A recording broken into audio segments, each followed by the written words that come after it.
కేతనకి gun supply చేసే వాళ్ళు కూడా ఉన్నారా? అసలు కేతనకి దాంతో ఏం పని?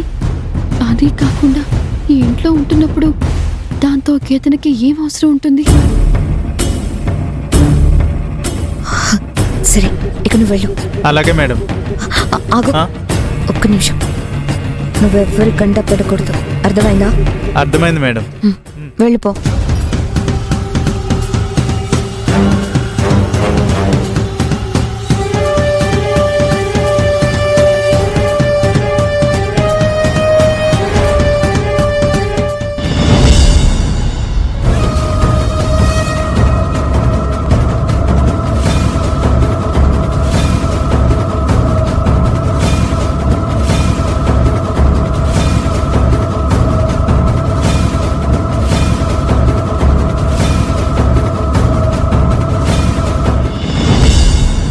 కేతన గన్ను కూడా తెప్పించుకుంది అంటే ఈ ఇంట్లో ఎవరికో ప్రాణాపాయం ఉంటుందన్నమాట. కేతన ఎవరినైనా హత్య చేయబోతోందా? ఈ కేతనని ఒక గంట కనిపెట్టాలి.